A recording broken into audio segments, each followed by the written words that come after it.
Hello and welcome to episode 45 of Character Unlock, also known as the post E3 episode.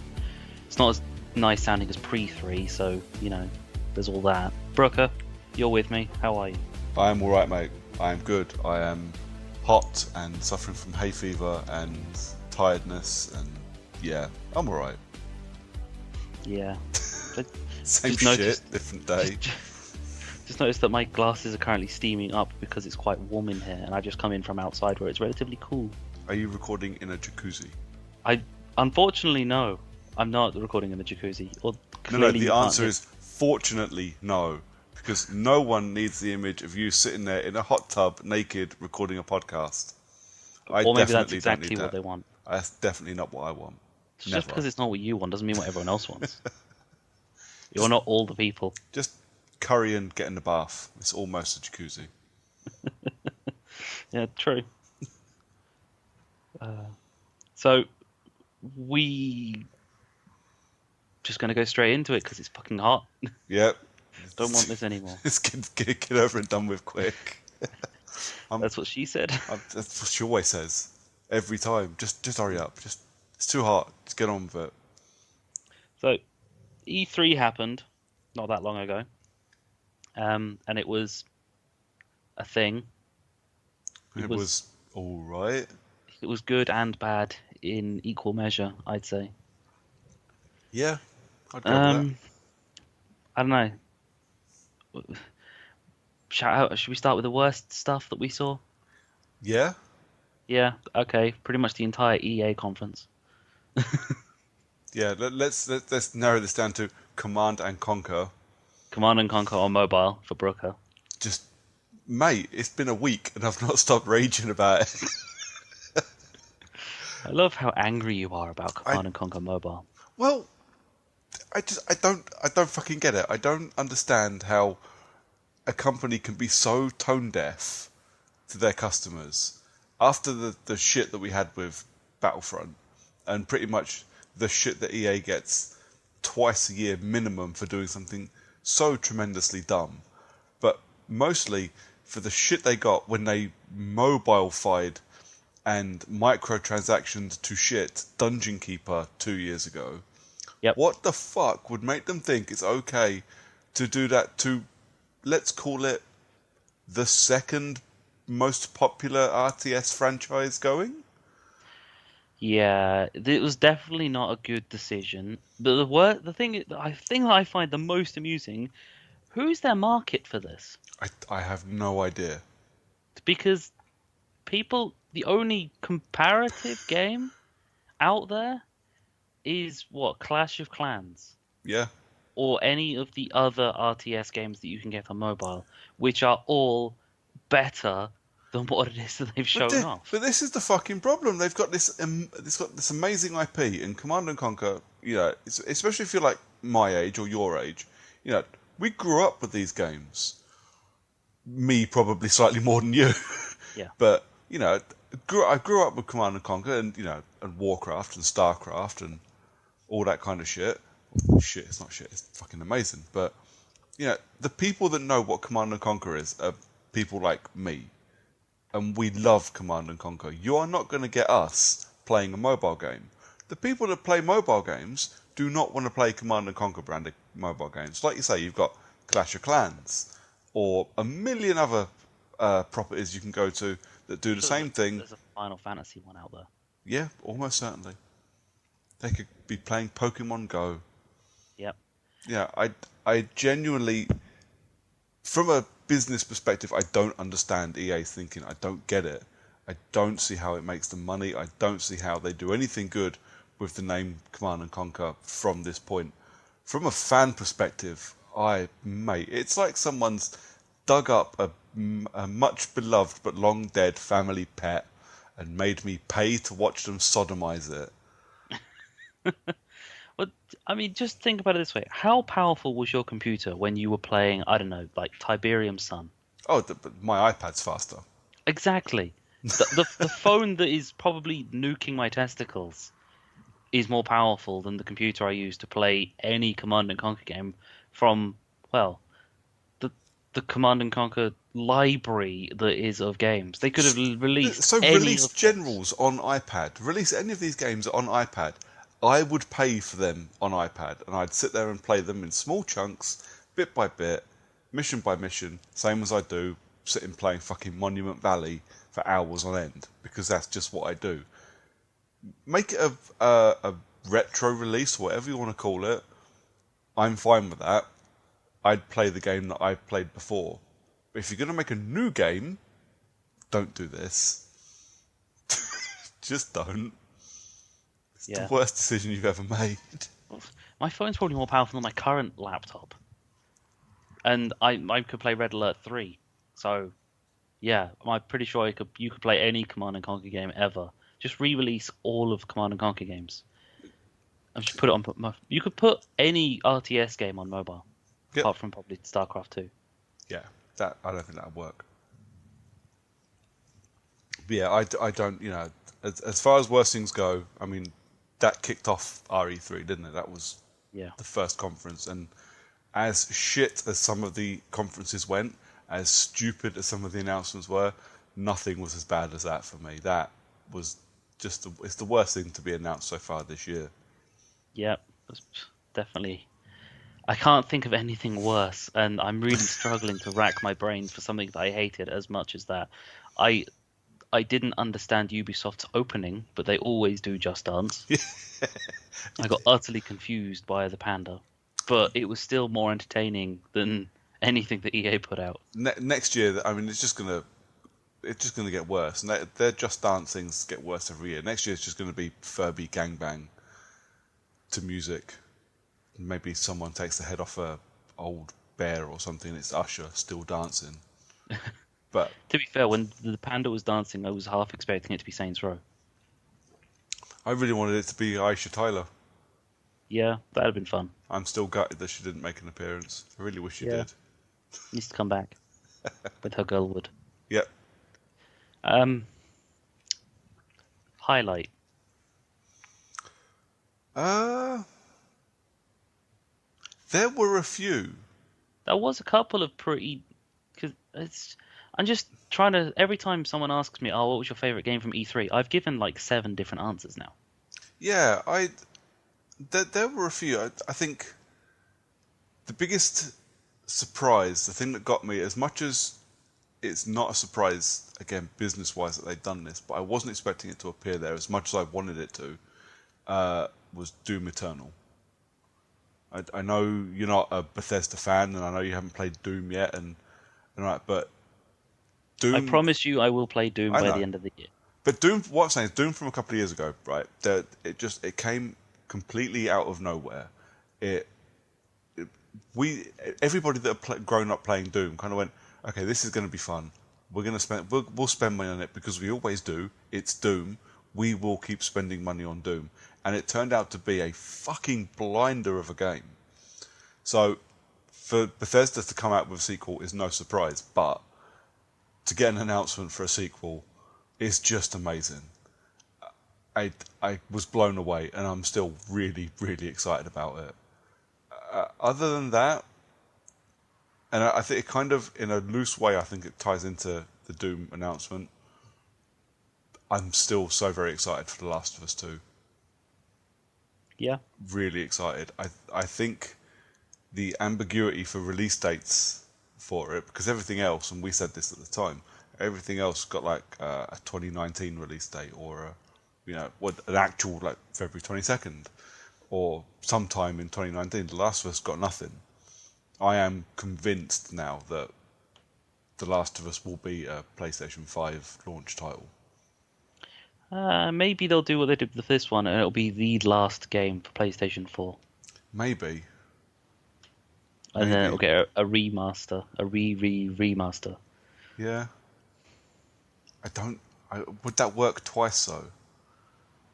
Doubles your market.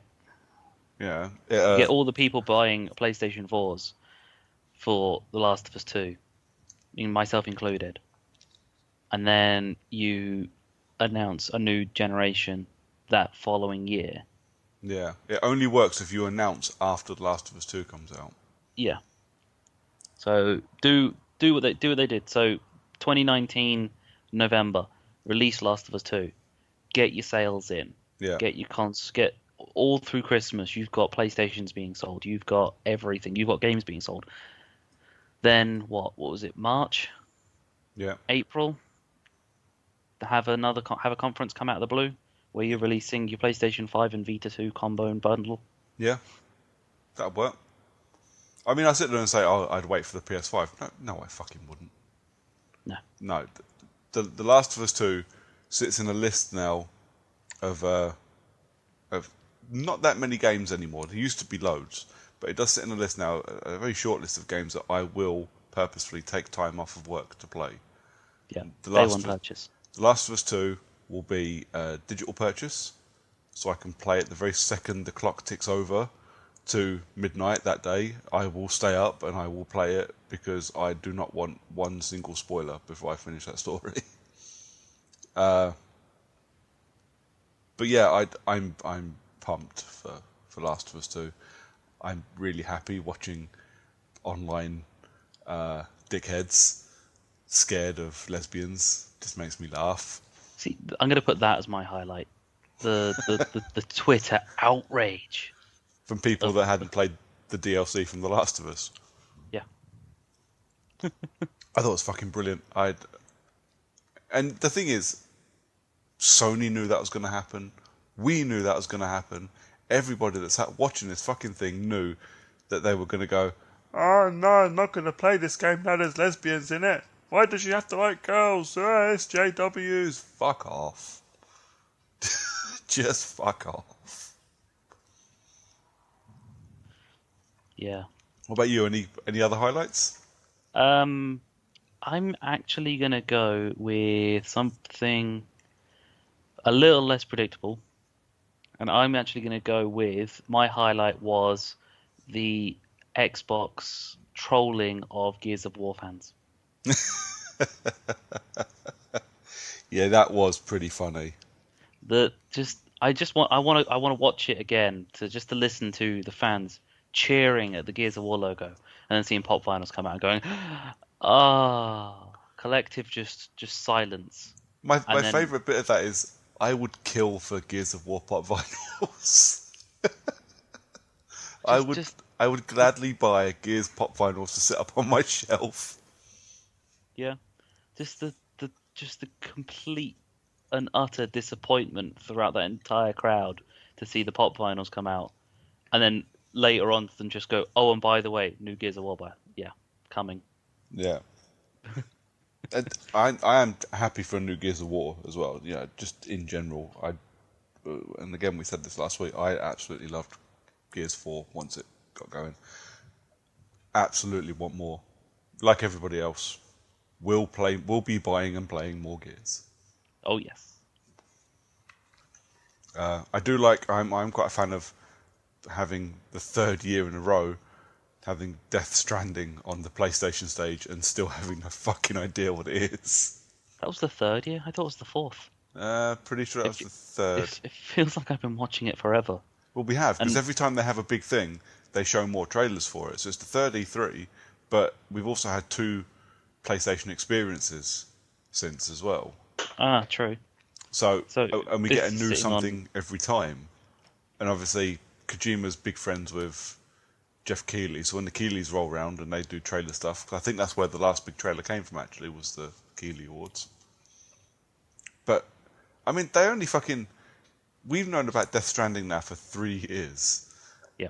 They only decided a year ago what engine they were going to be using for it. Yep. So none of the game's been fucking built. They just keep showing us shit. No one knows what it is yet.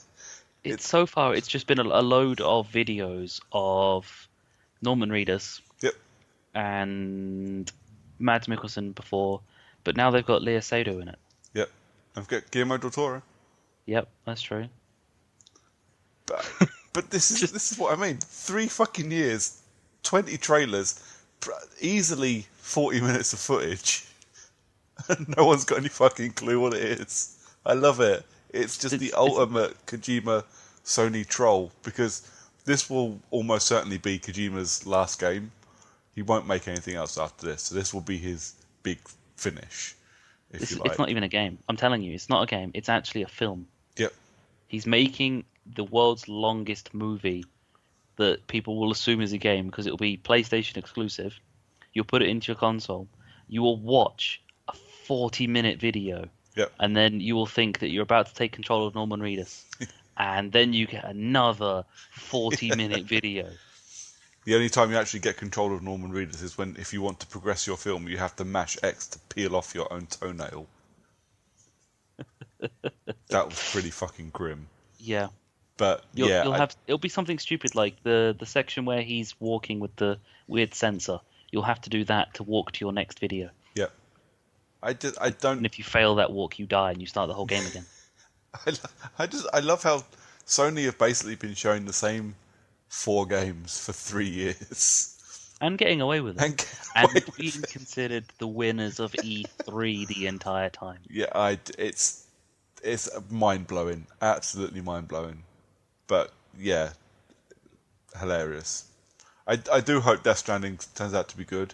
I genuinely think Hideo Kojima's a really, really good game director, and I've met the man. He's a really, really nice guy, but for fuck's sake, just get on with it. Stop taking pictures of your food and Instagramming it and get on with making your fucking game. Yep. I will say this though, I am slightly, strangely looking forward to Fallout. Yeah? Yeah, the co-op aspect to it sells it to me. Okay. Because I know that a lot of my friends will be playing Fallout. I say a lot of my friends. A lot of the friends that I actually like playing games with frequently Yeah. will be getting Fallout. Okay. So while they're playing that, I might as well have it and play with them rather than, not playing with them. Yeah. Well, that's how you get into games that you're maybe not into. Is if you've got a co-op element like that and you've got friends that will play it. Yeah, Absolutely, crack on. just bust playing. I don't even care for my own story. Just play for theirs. Join in. It's how I got into Gears, although I've never really gotten into Gears. Yeah. And it's still my favorite thing was when I came top of the leaderboard when we played a bit of online Gears, and one of my friends said, "I thought you weren't very good at Gears," and I replied back with, "I never said that. I just said I didn't like playing it." But yeah, well, Gears is the perfect one for co-op. Couch or online. And it's easy. I can hand my controller to people that have never played a video game. 2 minutes into it, and at the very least, they can follow me and maybe kill something and have some fun. And chainsaw something in half. Yeah, it's interesting you say Fallout though, because I've seen a lot of mixed reaction. Is probably the nicest way of putting it. But I've seen proper, genuine, hardcore fans that have gone, if it's always online, I'm not playing it. Yeah. Yeah, which is a fair statement, I think. If you don't have the ability, because do you remember when Watch Dogs first came out? Yeah. And you didn't have a choice. Your online was on unless you unplugged your fucking network, and you didn't have a choice of just having friends available to you. Just anybody could invade your game. Oh yeah, that was a fucking annoying as hell because you just be walking along and all of a sudden you see a car come flying out of nowhere. Yeah. Because it was a dude trying to hack you and he was completely useless at it. Yeah, I mean, Ubisoft thankfully saw the error of their ways and quickly patched in the ability to A, turn it off, or B, just allow friends to come on. Because at least if my friend was going to come on, because I got it a couple of times, I got people that I play with. I think Jack did it to me once, if I remember rightly. But he texted me when he was doing it as well. So well, at least I know you're fucking coming. Yeah. Yeah. If Fallout has that same issue, I mean, I'm not a Fallout player anyway. They're far too big. Same as the Elder Scrolls, far too big, far too much of a time sink. I ain't got that kind of time for a world that I don't really. I struggle to get immersed in. That kind of world. I play Metro, much easier. Yeah. But if I'm going to get invaded by people while I'm just trying to play my game, that would piss me right off. Oh yeah. For sure. It's maybe if it is totally online and you do nothing but play with random people, you're just going to end up with like a Mad Max style. People are just going to be in gangs, driving around and just hitting each other with bats. Yeah. Just constantly. But yeah, I didn't. There was loads I really liked. A lot of it came out of Bethesda. It wasn't Fallout. I'm suddenly very excited for Rage 2. basically because it looks like Doom, just with neon. I'm absolutely okay with that. I haven't pre-ordered it yet. I don't know if I do. I pre-ordered the It's first just one and was bitten quite badly, so I might yeah, wait. yeah. But I think I that will they will definitely give probably them my make a decent money. one this time. I don't think I'll rent that one. I do think I'll give them my money and buy it, but maybe a little way after release. But I we'll don't see. think they can fuck it up twice. No. Well, you'd hope not, wouldn't you? I don't think Bethesda as a studio can fuck it up twice. No, I don't think they can. Well, as a publisher rather. Yeah, because it's id and Avalanche making it, isn't it? Yeah. Time So time will tell. yeah, time will tell. There's a lot of games coming out this year, and a lot of games coming out early next year. There's plenty to talk about, Yeah, and hopefully, with all these games coming out, we might play some of them. that'd be good, wouldn't it? Yeah. Instead of being stuck in various gaming funks like we both have been in the last month or so. Yeah, it's been one of those months that I've had games on that I just need to get finished. Games, you know what, mate? I sat there after E3 and I went and I booted up the Xbox and sitting there. The last game I played was Ghost Recon Wildlands, and because obviously I slated Wildlands when it first came out, then bought it again when it was cheap and started playing it again and actually started really enjoying it. Now I'm fucking bored. I don't know why you went back to it, considering how much you hated it to start with. But the thing is, I thought I'll give it a chance. I'll go back because UB haven't let me down really. If you add the caveat that you shouldn't play their games for a year, so I gave it almost a year. True. I was seeing a lot of positive stuff about the more recent DLC stuff for Wildlands. Yeah, it is fun, but the problem is the actual main story. It's massive, like it's huge, and it's the same thing over and over again. You get an area that's got 5 or 6 missions in it, and you kill everybody, do the mission bit, and then move on to the next one. And then once you've done those 5 missions, you move on to another area. Each area's got collectibles, you've got skills to upgrade, and all that kind of shit. I was averaging like 4 or 5 hours per area so I could clean up and play it properly. So I got 4 areas in. I'm like, I'm a quarter of the way through my map. 20 hours and a quarter of the way through. This is not what Ghost Recon is about. So, yeah, I just deleted it. I've swallowed the fact that I've spent money on it twice now. And yes, it's just been deleted and I moved on. But I actually found games that I was enjoying playing, so result. Yeah. So, actually, that's kind of how I felt with Far Cry, Yeah? especially towards the end. Yeah, Far Cry 5 towards the end, it felt very much like I'd done the main story missions and I hadn't quite gotten far enough to fill up the rage meter for the last boss. So I found myself just flying around blowing shit up just to piss her off so I could get the story finished. Yeah. But I mean, I don't know how long I spent on Far Cry 5. It must have been 30 hours, easily. But I didn't hate it by the time I got to the end of it, which was good. And I played the DLC the other week. Have you played the DLC yet? Not yet. It's sitting there waiting for me to go, but It's called Hours of Darkness. Mate, even the fucking title is misleading. It's like an hour and a half of darkness. It's nice. It's basically a small subsection of Far Cry map repurposed to look like Vietnam with kind of an emphasis on stealth. So you, instead of having all the perks that you have in and upgrades you have in Far Cry 5, you just get like 4 stealth perks, and you get them by stealth killing people, and you basically just. But the brilliant bit is you have to get basically you've crashed in your helicopter. You have to get across the map to an LZ where you can be picked up, and you stealth your way all the way to this LZ, and then you have to find every gun you can because you just have to kill everything as it comes at you. And we're talking helicopters, we're talking people, we're talking trucks. I'm like, well, this is a bit jarring. This bit isn't stealth. But it was fun. It was more Far Cry, barely. It was okay.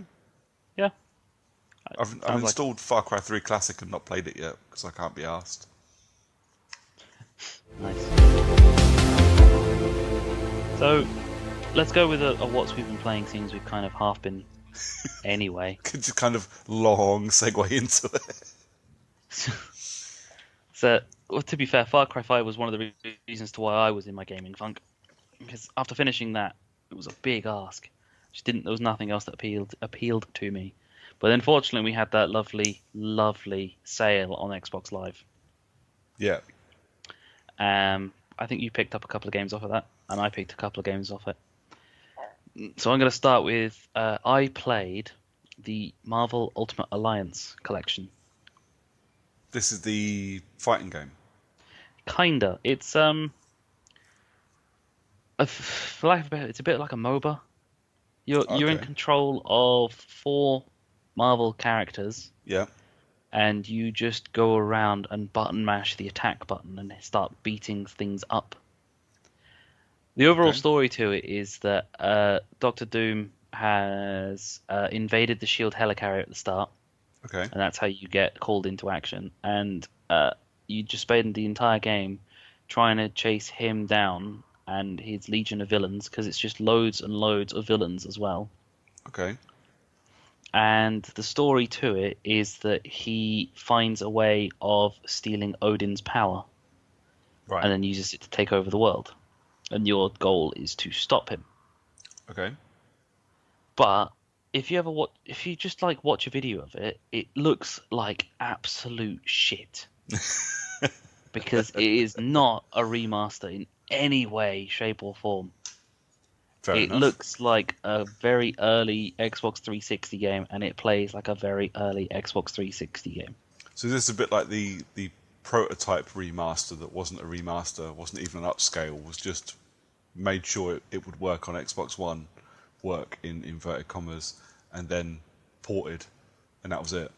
Yes. Fair They enough. would probably get a better graphical representation of this game if they just made it backwards compatible and let the Xbox do the work for it. Wow. That's Yeah, pretty scathing.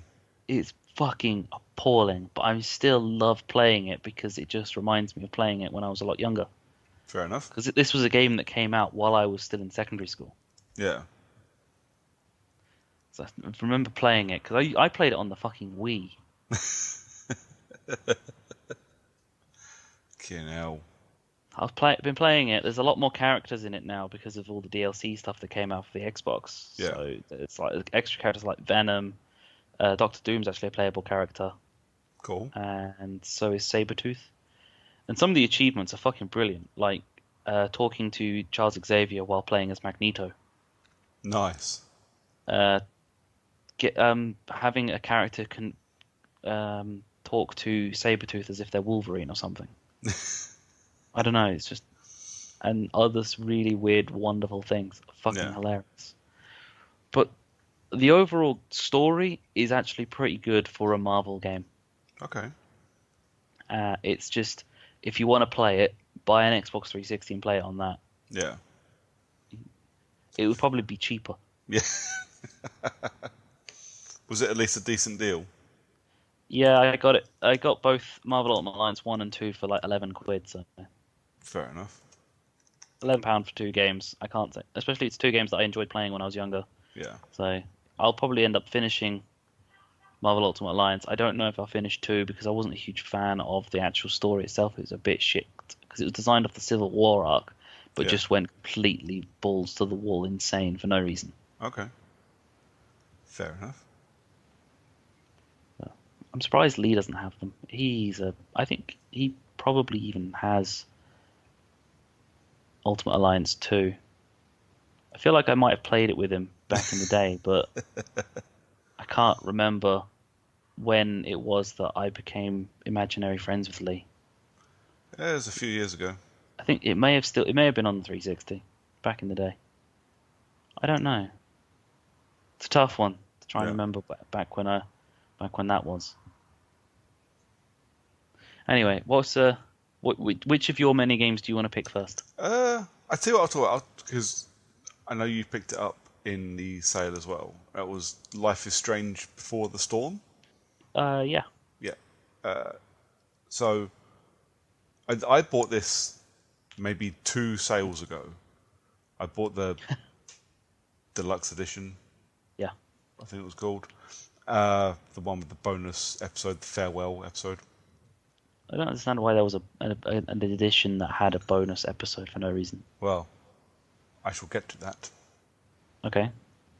So Before the Storm is, as you can imagine, as you can maybe guess from the title, is set before Life is Strange. It's a prequel. You play as Chloe. So Max's rebel friend from the first game. Yeah. So this is before she becomes a blue-haired punk rock looking chick. And it's basically you play as 16-year-old Chloe, and you play through her relationship with Rachel Amber. And Rachel Amber is the girl that disappeared before Life is Strange started. She's the main kind of investigation, shall we say, in Life is Strange. So you have to play through her relationship with Rachel and how complicated that gets. It's not made by Don't Nod Games. It's made by a company called Deck 9, who, as Deck 9, it's their first game. It's not their first actual game. They made, I think, like the Core Borders games back in the day on the PlayStation. But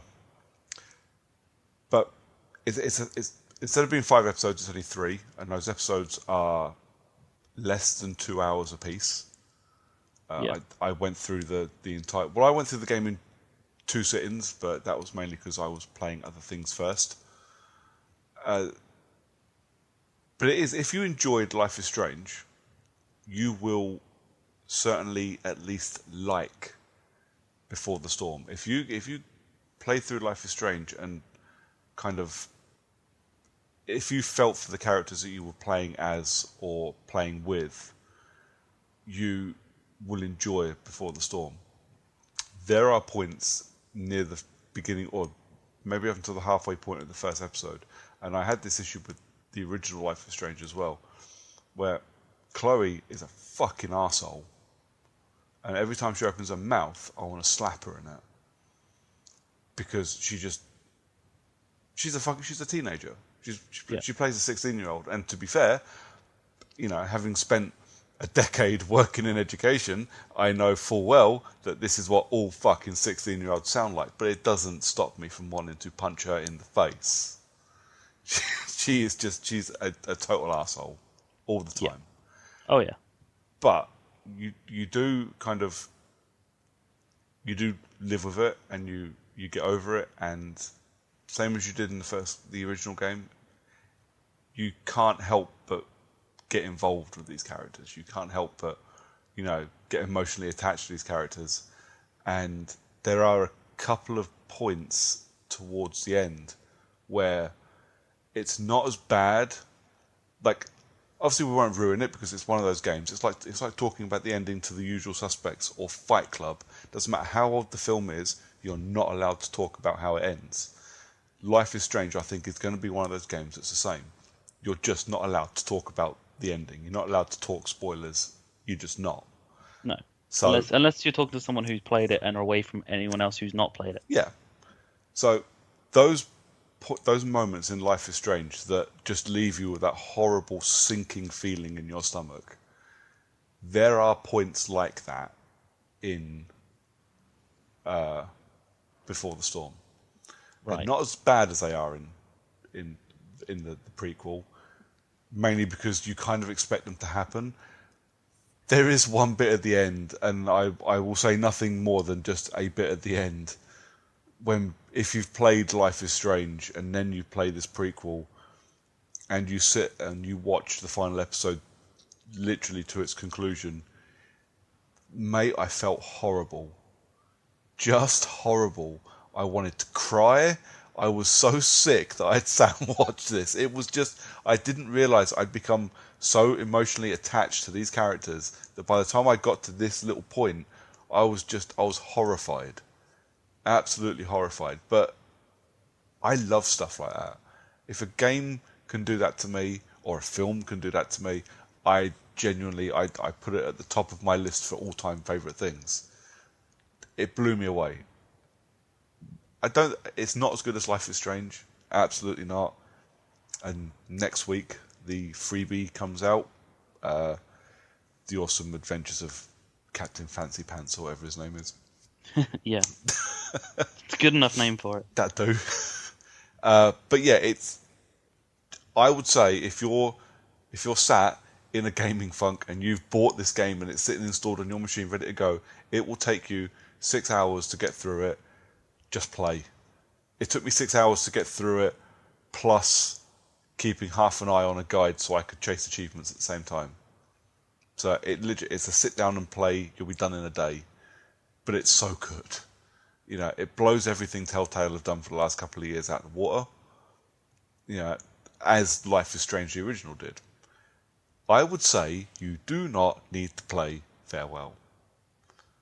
The bonus episode is fucking bollocks. It is right. So boring. And it's weird because, and you got to remember, I'm coming up to 36 years old. So I started Life is Strange where you play, 16, 17-year-old Max. And then you play a prequel where you play younger but still 16-year-old Chloe. Yep. Chloe, because she hasn't done the whole blue hair thing yet, does look very, very young. And then you get to Farewell, where you played before that, when Max left for Seattle and left Chloe in Arcadia Bay. Now you're literally you're controlling children, and they look like children. Like 9-year-old. Not quite 9. We're talking probably 13, and it left me uncomfortable. And I know it shouldn't. It's just a game, And I'm not a paedophile. It's okay, but it just left me feeling a little bit skeevy. And that plus the boredom from the lack of story in this, I got halfway through and went, nah, I'm done. And I didn't bother finishing it. There's no achievements are tied to it. It's not particularly important to the story, so I just went, nah. If it was important to the story, it would have come with the normal version, and I will play it, but nah. But yeah, Life is Strange Beyond the Storm. Genuinely, I was expecting it to be a bit crap, and really, really liked it. And I'm so glad I finally finished it. I'm glad you enjoy playing a game that you put off playing, because so often when we put off games, we are usually right to put it off. Yeah, the thing was, it wasn't a game that I put off. I remember we talked about it on the podcast when it was announced, and then again when it was released. It'd done this whole stupid bullshit deluxe edition with the extra episodes nonsense, and I was considering what it was doing was playing off of fans like me, like you, people that played Life is Strange, really liked it and really wanted more, and you've gone, pay some more. Give us more money on top of the more money you're about to give us. And it really left a bad taste in my mouth. So I purposely waited for it to go on sale. Second it hit a sale, I bought it. I just never got around to fucking playing it. Yeah. It's good that Captain Fancy Pants is going to be free. Yeah, it's going to be free, and it's going to tie into Life is Strange Season 2. So all of your decisions will matter. Which makes it quite interesting. Yeah, it's certainly interesting because we don't know anything about Life is Strange 2. No. So we don't know what the story's going to be, why life is indeed still strange, or where it is that we are, because we might not necessarily be in Arcadia. Yeah, I'm pretty sure we're out of Arcadia and in a whole new area, place, timeline. Or even if there are recurring characters in 2 from 1. Yeah. I would bet that you get like news reports, or there'll be collectible newspapers somewhere that talk about storms in Arcadia Bay, or loads of people dead due to giant bird tornado. Yeah. How's that one? That's better. Doesn't actually give anything away. But yeah, I'm curious, and I think that comes out next Thursday or next Tuesday, something. that'll probably be my recommendation for this week. All right. Did you play anything else? I also played the 2 expansions for year 1 of Destiny 2. Okay. So with Destiny 2's year 2 expansion getting announced, and for some strange reason, one of my friends decided to go, you know what, let's play some Destiny. So I fucking did. I just fired up Destiny 2, decided to play the expansions, and then I realized that I actually started the first one like when it came out. But I just didn't play. I started it, did the first opening cutscene, and is that when I realized that I started playing it after a long-ish sabbatical out of playing it, and that's when you realize there is so much to do before you can even consider playing it. Okay. So the first thing I did when I booted it up was I had to go to the tower because I had a load of stuff, Yeah. and load of objectives and milestones coming up, and loads of people to talk to, loads of rewards that I hadn't picked up because I hadn't played it since the last time I did, and I played it during a moment where there was stuff to be given out if I played it at that time. So I get there and I'm a level, I want to say 20, but I might have been a 25. Okay. The new level cap's 30. Right. So I started it up and I just start pounding through levels like there's no tomorrow and getting more and more equipment and wasting loads and loads of in-game currency Okay. trying to get my equipment to be a decent level playing the first DLC, which ended up being okay Yeah. at best. Fair enough. So the first DLC is Curse of Osiris. Osiris is a warlock character, the teacher of the warlock vanguard Ikora, who's voiced by Gina Torres. Yeah. But he was kicked out of the vanguard because his ideas were a little bit odd and extreme. Yeah. Because he was foreseeing the end of time itself. Because he's been a big reader into the Vex stuff, Yeah. and the Vex are the time traveling robots. Okay. So he's done a lot of research into those and learnt a lot about them, and is trying to deal with that problem, which is why other people just didn't believe in him or whatever it was, and just kicked him out for being a bit of a nutter. Okay. So your mission is to find and save him from himself, all while killing giant versions of the standard enemies, because that's what bosses are in Destiny. Just bigger versions of the standard enemy. So the final boss is called Panoptes and is a giant Hydra. Okay. Fair enough. Yeah. Is it good? It's good. It brought back a couple of Destiny 1 weapons. So my current heavy that I run around with is the Telesto, Yeah. which is a void fusion rifle that shoots mini grenades. Okay. So mini sticky grenades that explode on either A, impact, or B, whenever an enemy goes near enough to them. Yeah. So it's pretty cool to use. So you get the damage done by hitting your enemy with them, and then them exploding can take out multiple enemies at once. So it works and it's pretty fun. Yeah. And I'm still running around with the Raid assault rifle, auto rifle that I won when I did the raid a long time ago. Yeah. So still running around with that because I keep upgrading it whenever I get a new auto rifle, because it's just so stable, so easy to use. Fair enough. Literally the perfect weapon for me to run around with.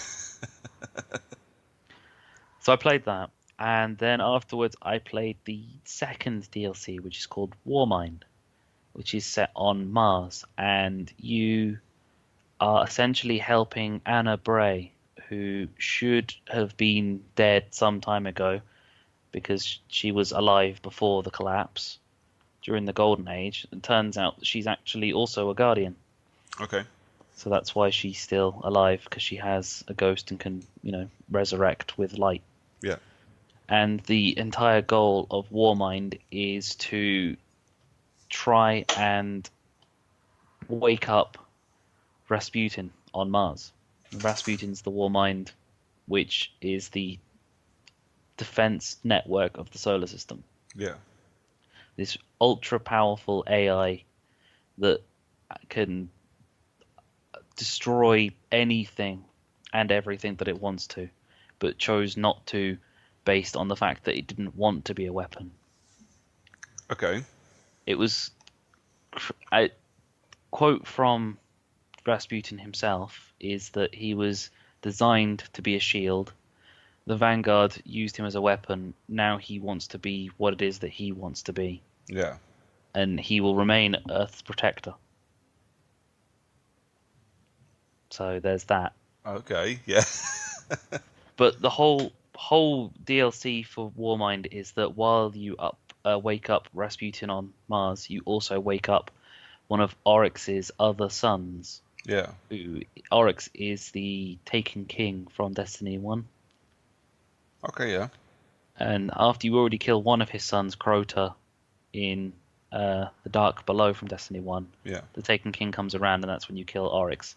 And now Warmind is where you find his other son, Zol, who is a giant, weird hive, snake, worm thing. Again, Okay. giant enemy of something else. Yeah. Yeah. Fair enough. It's been fun playing it, and I've enjoyed going back and playing it. But now that I've finished both of the DLC stories, there isn't really a lot left to do on Destiny 2 until Year 2 starts. Yeah. Because there's very little chance of me getting together enough people to play to do a raid, because at the moment it's just me, Lee, and Josh. Okay. And occasionally Dunny when he's online playing it. None of us are high enough levels to even consider doing a raid. And not just that, but me and Lee are probably the only ones good enough to do a raid. Fair enough.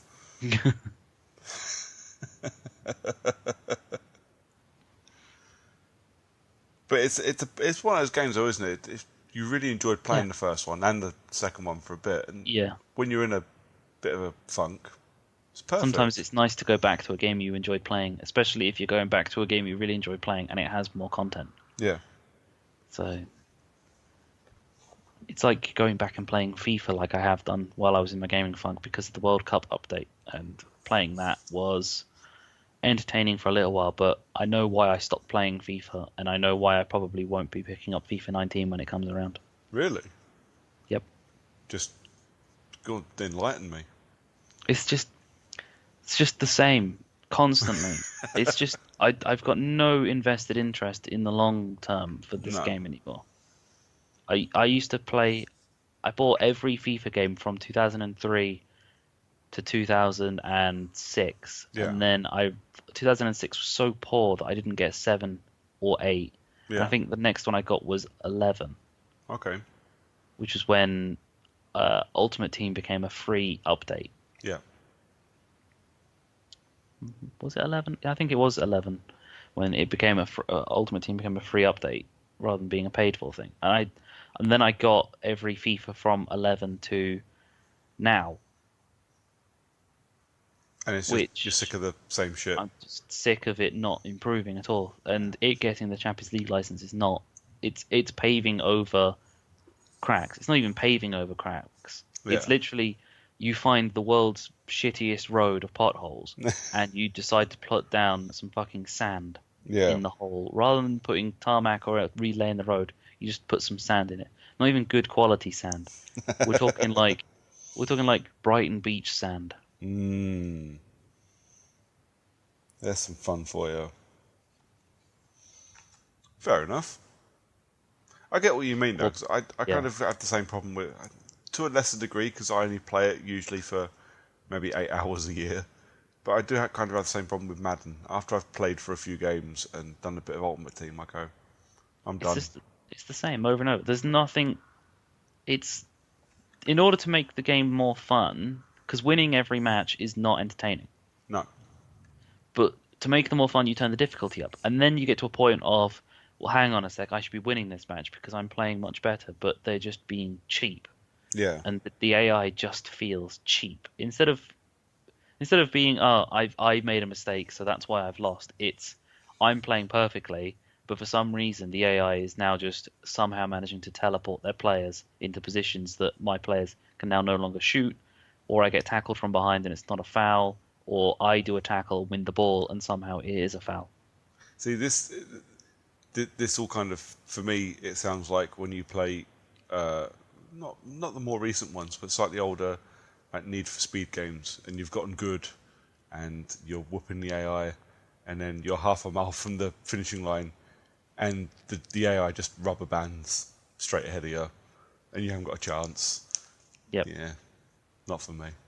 Or it's like there's so many times when you play Mario Kart games and you are in race number 3 of the cup on the highest difficulty that you can play on, Yeah, and you just won the first race, you won the second race, you've won the third race, you go into the last race, you're leading, you're ahead by almost so fucking much, and then all of a sudden it's like red shell hits you, and then red shell hits you, and then blue shell hits you, and then suddenly you're ninth. yeah, And it's like you're just in front of the line, and you were so far ahead you could actually see the person in last ahead of you, yeah. but somehow everyone just managed to pass you despite the fact they were nowhere even fucking remotely close in the space of 7 seconds. Yeah. It's a shame that FIFA's kind of left you like that, because it's one of those games. Obviously not for me, but I know it's for a lot of people. One of those games that you can just kind of go back to and play. I suppose by the time, if you don't go out and buy it day one, you can pick it up when it hits the EA Vault. True. That's the thing, is that the best time to play FIFA is around the end of the season for team of the season, because all of the good regular players become stupid cheap. Yeah, So you can pick up really high rated players for almost no money because they've all got team of the season cards and super special awesome cards. But this time round, I think the only reason I played it for so long was because I managed to pack Messi early on in the year and sold him for a ridiculous amount of money. Now, if I was smart and knew I wasn't going to play it for a long time, I'd have just kept that money, because when Team of the Season came around, that one player would have built me an entire squad of Team of the Season cards. yeah, yeah. New plan for this year then. Wait until Pack next year. Yeah, new plan for this year. Don't play FIFA this year. Yeah, There's two price crashes that always happen in FIFA. There's when they release the first round of special packs. yeah, So the ones that people actually save all their coins for, the ones like the 100k card packs where you get maybe one really good high rate player, and then the rest of the pack is just full of dead weight. fair enough. But you've actually got a decent chance of getting a high rate player. If you open up a regular gold pack, you'll never pack someone rated over 80. No, You open up one of those 100k packs, you'll probably pack maybe 190, a couple of 88s, down to 80s, and then the rest will be like 77s. yeah. But there's like 30 cards in that pack. Just, Madden does the same thing. Yeah. Madden's exactly the same, and this is There's why I spent so many years sinking literally hundreds of pounds into Ultimate Team, which is Yeah. why I don't buy it anymore. Just don't ever play Ultimate Team, because No. it's just Well, far too much money. it's a time and money sink. I have an almost 5-year-old. She's money sink enough. Yeah. FIFA's going to be just worse now that Ultimate Team's going to be part of it, because not the Champions League, because there's going to be because one of the things they couldn't do before was have players be rewarded for their performance in the Champions League.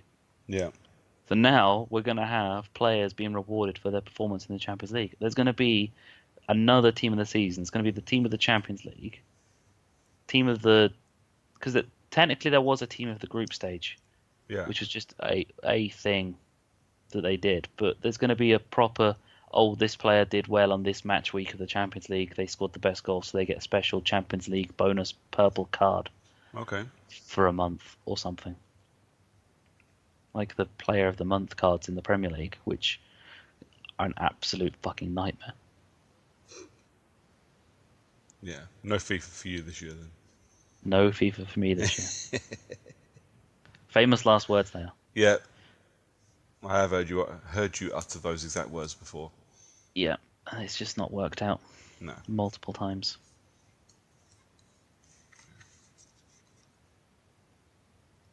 What else we got for Uh, you, three?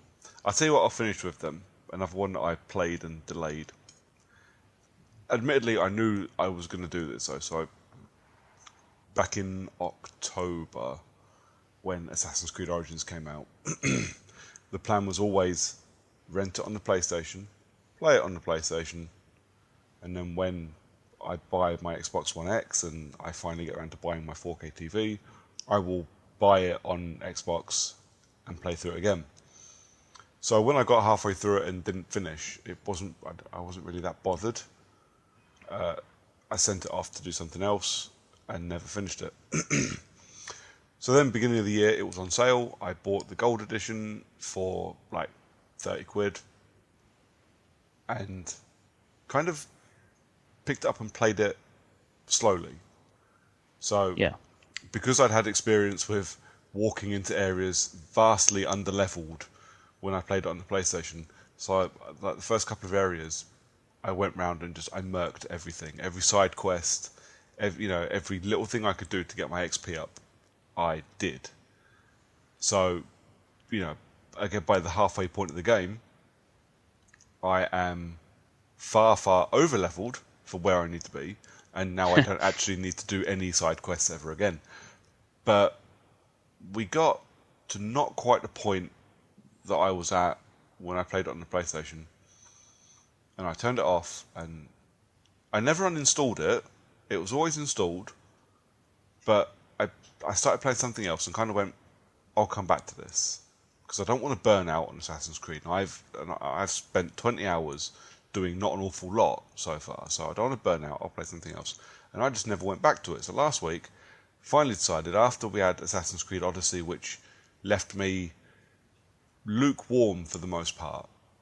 I will play Odyssey, and I'm sure I will enjoy Odyssey. I'm not massively excited about Odyssey, but I wanted to get excited about Assassin's Creed again, so I thought I'll jump on and I'll play Origins. So last week I finished Origins, finally. And, mate, you have got to play Assassin's Creed Origins. Yeah? It's Assassin's Creed. From start to finish, it's Assassin's Creed. You go around, you kill people, you find more people you need to kill after you've killed that person, and you go and kill them as well. There's not an awful lot to the arc of an Assassin's Creed game story nowadays. Origins has a couple of bits in it that I really, really like, and these aren't spoilers, but like the relationship between Bayek, who is the main character, and his wife, Aya, who is also going around killing people.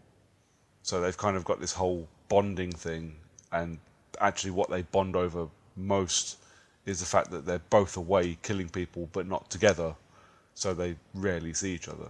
It means that pretty much every time they see each other, they're off to go fuck, which is fucking hilarious.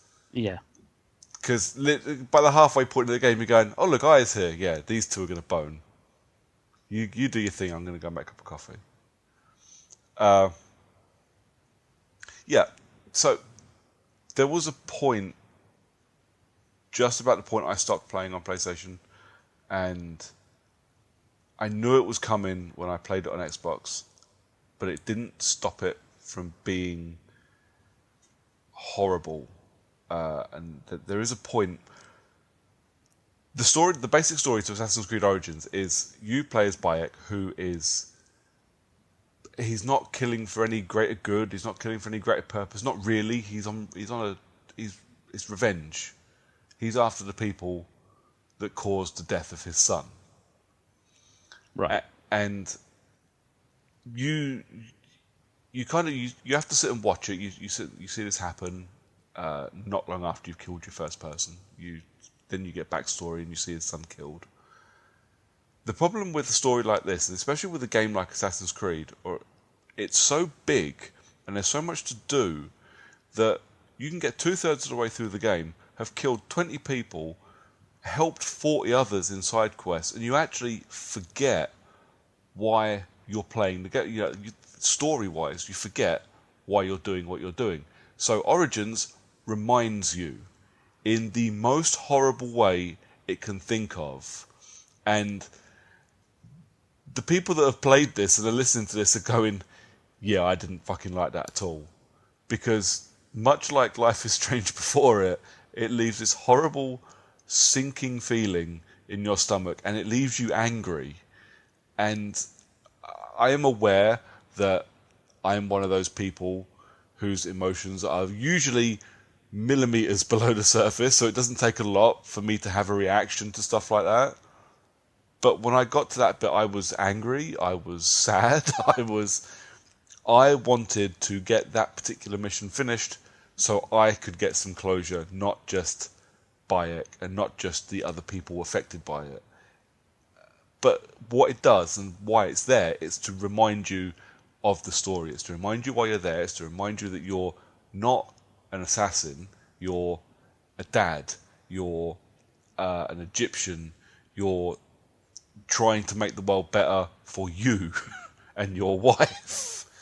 But it has this amazing impact where suddenly you're not worrying about side missions anymore. It revitalizes your game. It revitalizes your need to finish the game. And that's exactly what it did for me. And I sat there in one sitting and went for another 8 hours and finished the fucking story. And by the time you get to the end, mate, it's so good. It's so good. For everybody that sat there and gone, oh, Assassin's Creed hasn't been the same since Assassin's Creed 2 trilogy finished. Or people that, oh, I miss Ezio, or oh, I wish we had more Connor. I don't think anyone said that. No, maybe more Kenway. But you get to the end, and again, I won't spoil anything, but the final mission isn't actually a mission. It's basically just a movie. It's a 6 or 7 minute cutscene, and goosebumps through all of it. For fans, if you're a fan, if you know the story, goosebumps through all of it. It is so good. I got to the end of that and went, I need more Assassin's Creed. Now what do I do? Wait for Odyssey to come out, apparently. Well, yeah.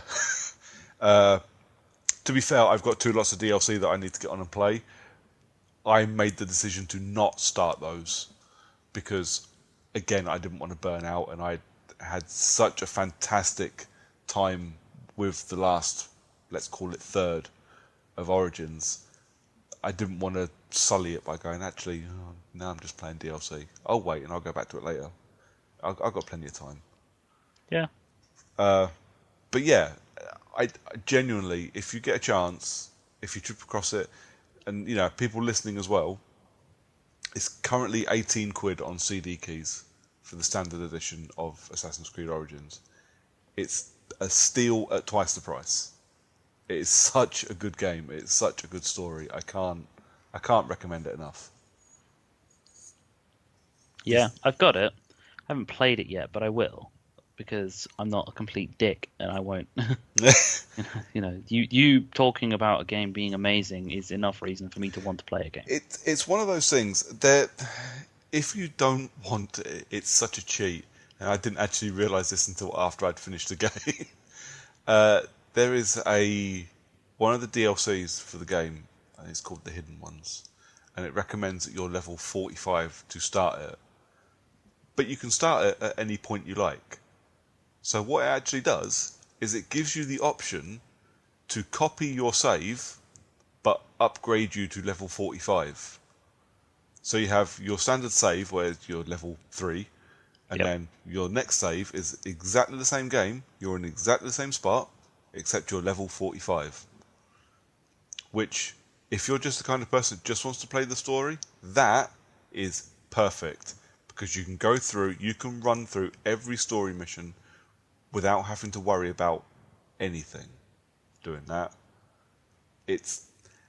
I kind of wish that every RPG would do this. I would play more RPGs if it gave me the opportunity to do that. Because what I hate is having to run around for hours and hours and hours grinding levels just so I'm, a level high enough to beat the guy guarding the story mission. Yeah. So actually, for all the people complaining about Assassin's Creed, that I think that is genius. Now, they've done it for a different reason, but if I want to just jump in and play the story and not have to worry about the minimum level that you need to be to play, you can just do that.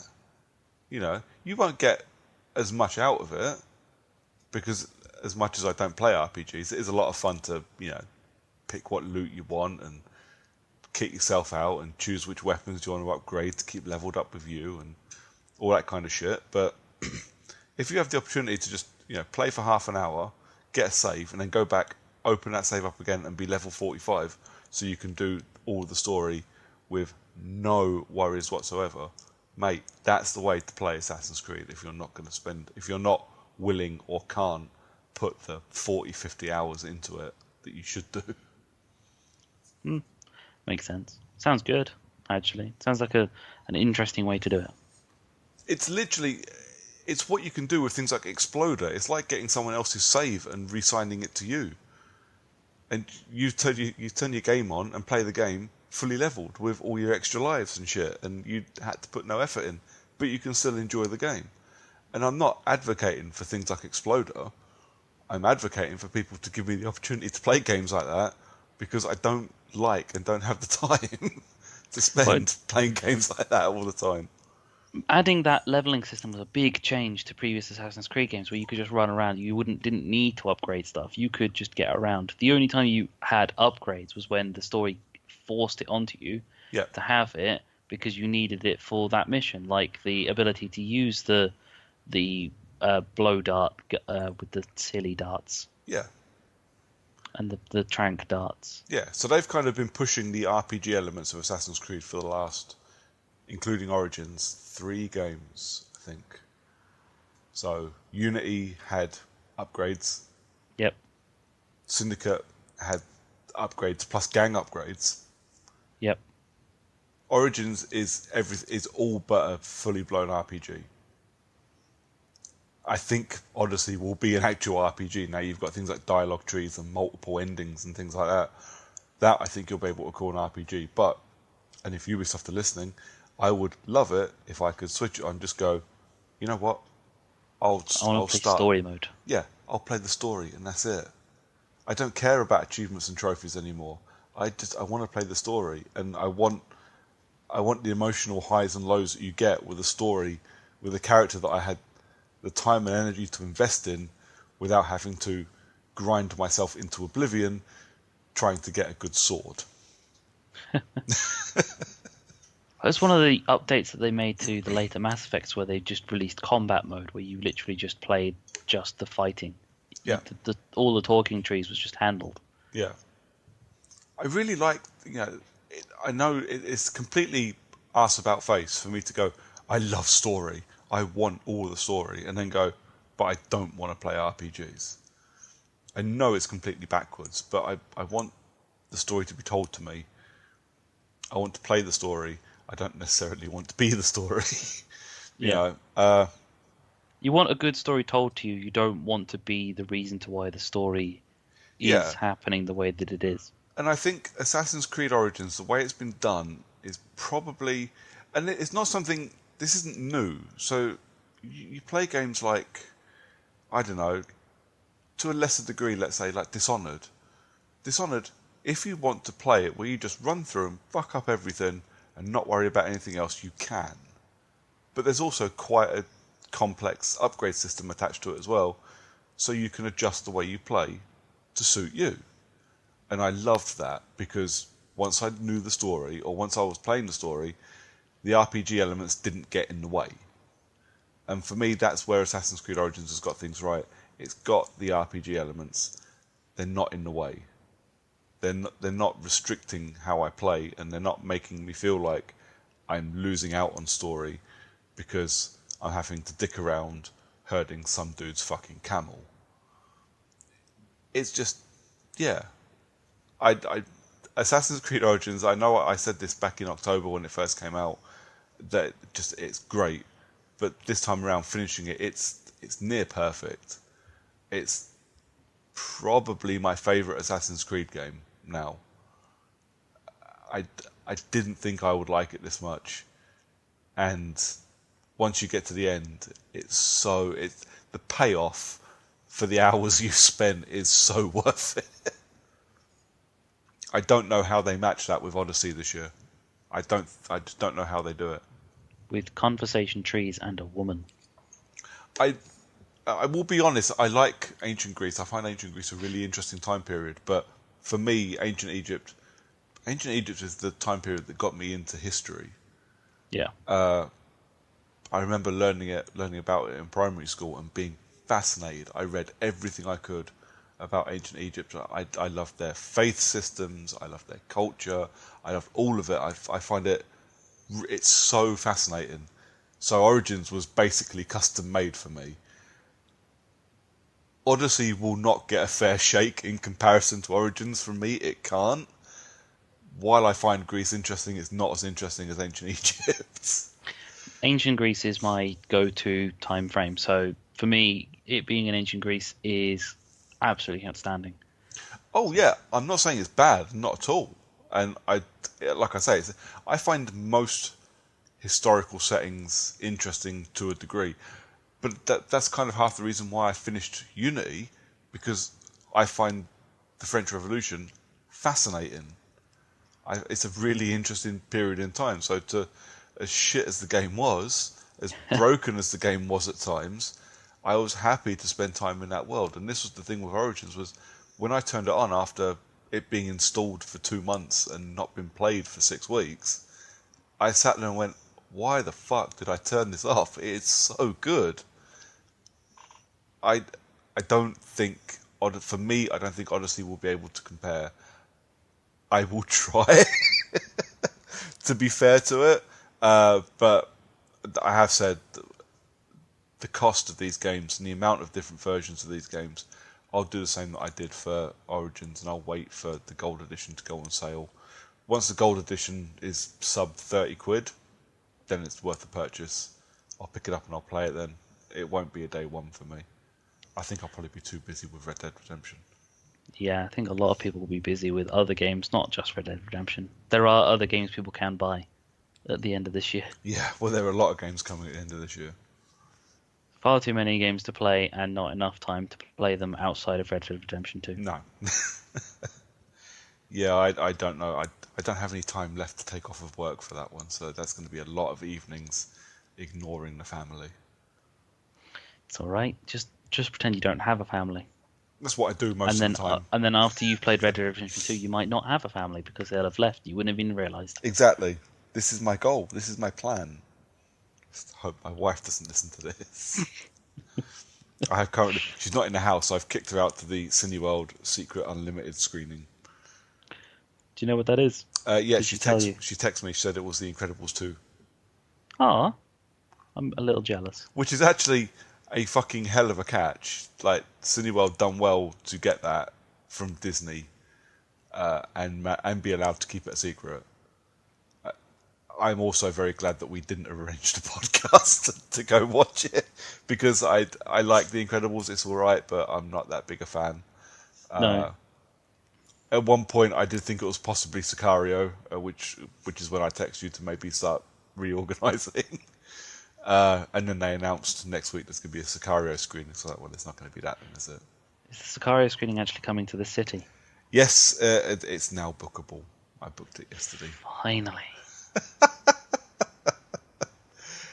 There are a couple. It's always Milton Keynes. Milton Keynes always get the unlimited screenings last. They're always the last to go up, and it's not usually till Tuesday afternoon instead of like Monday afternoon where the rest of them go up. Cool. So that pretty much just leaves us with recommendations. With the Games with Gold getting its monthly update of what we're going to get for next month in about 6 days. Yeah. Kind of bit slim pickings on what we can recommend. Brooks, what have you got? If anything. Well, I think I do. I think, like I said earlier, I think I will say, because next week, and I believe it's Tuesday. If you're going with Captain Underpants, it's the 26th, I think, is the release date for it. what's that? It's the 20th today. So it's Tuesday next week. Yeah, so next Tuesday. So yeah, on Tuesday, Captain Spirit. I've forgotten what it's called. The Fantastic Adventures of Mr. Fox. Yeah, something like that. I'm going to find it. The Awesome Adventures of Captain Spirit. There we go. The Awesome Adventures, which is going to be a Life is Strange 2 prequel.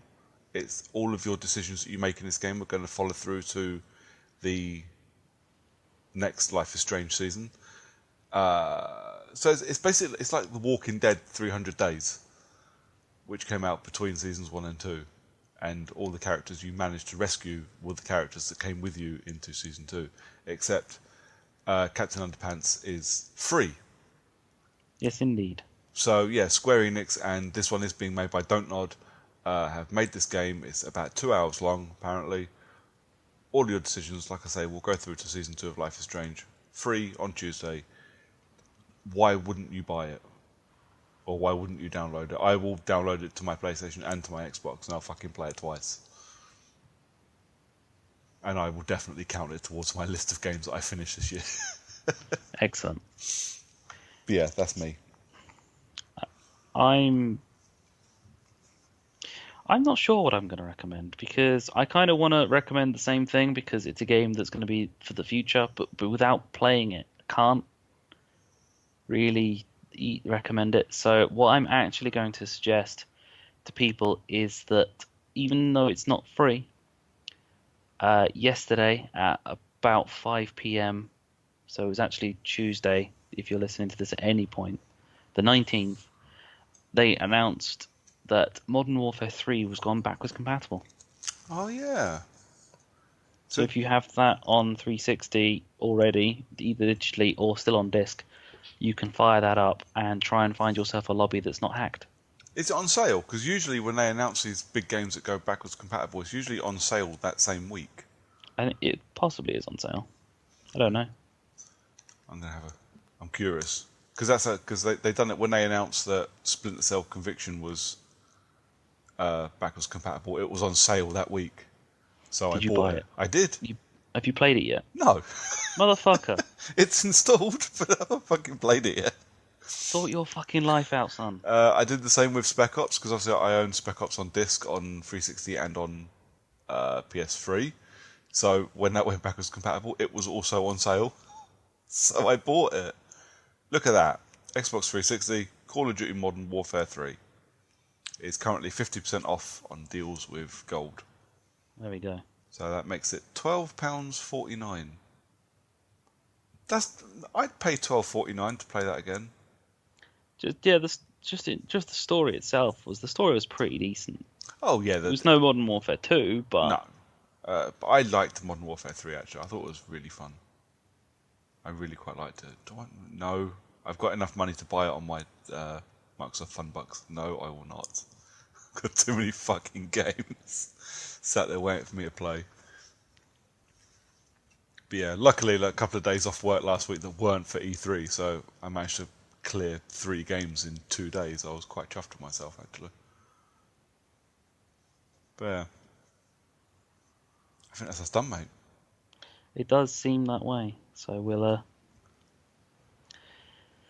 have to say goodbye to everyone and tell them where we can all find you. Brooks, where are you? I'm on Twitter. Pretty much the only place I ever am. I'm on Twitter at Brooker411. Come and listen to me bitch about games and films and Command & Conquer being on mobile. And yeah, because that's neither a game nor a film.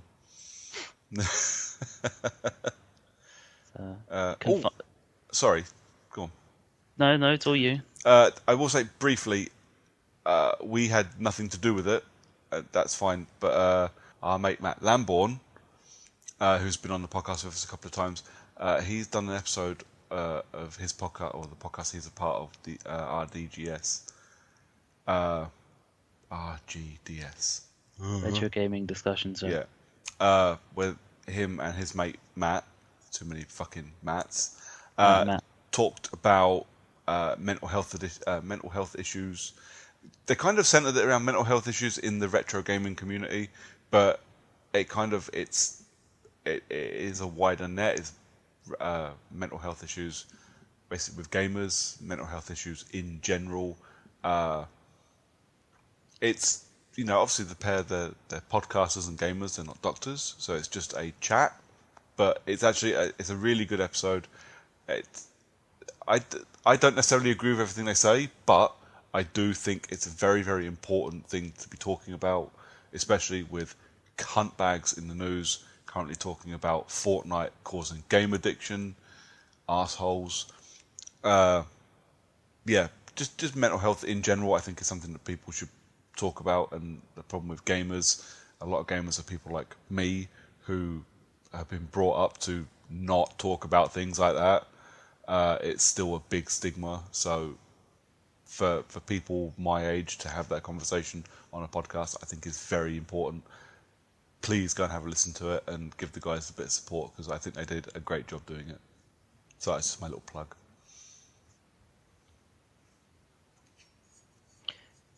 Okay then. Sorry. So you can find me on Twitter as the John_CU and on Xbox Live as Long Dong Silver. You can listen to us here on this podcast every other week, or if you haven't already listened to our E3 specials, there's the E3 specials are currently up. The podcast is on our website of characterunlock.com, on YouTube at Character Unlock. We frequently tweet about our stuff that we do on Twitter for Character Unlock, and usually get shared onto Facebook as well, of the Character Unlock on Facebook. I will probably do something on Instagram at some point in the future. You say that every time and then don't. Yeah, I just constantly forget to fire it up because it's another just fucking piece of shit app for no reason. Yeah, the only reason I ever open up my Instagram now is because I forgot to turn the notifications for it off on my phone, so I get the occasional notification that someone else has made a picture, and I'm like, oh wow, great, I don't care. I posted 3 pictures on Instagram. All of them were October last year, and that's it. I'm not 14. I don't. I have enough. If it wasn't for the fact that we have the podcast, I would close down my Facebook account because I hate Facebook with a passion. Yep. And shaking dogs. And shaking dogs. That's twice she's done that. Yep. Bitch. She just wants to be heard. No, I urge you, twat.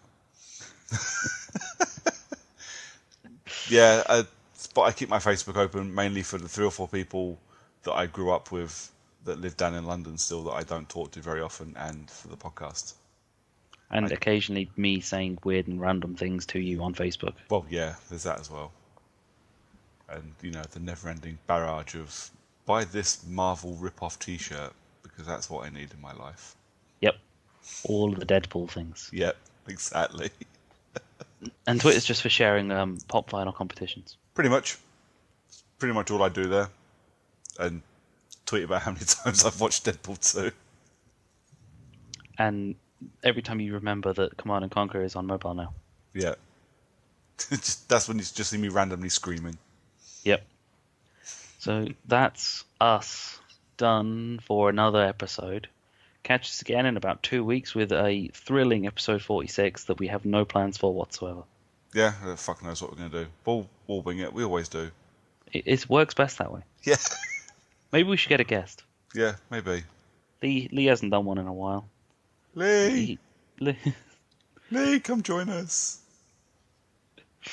If he listens to this, he'll listen to this on Friday and just go, yeah, all right. Pretty much. It's usually how we get him involved. Yeah. All right. Say goodbye, Brooks. Goodbye, Brooks. Bye, everyone.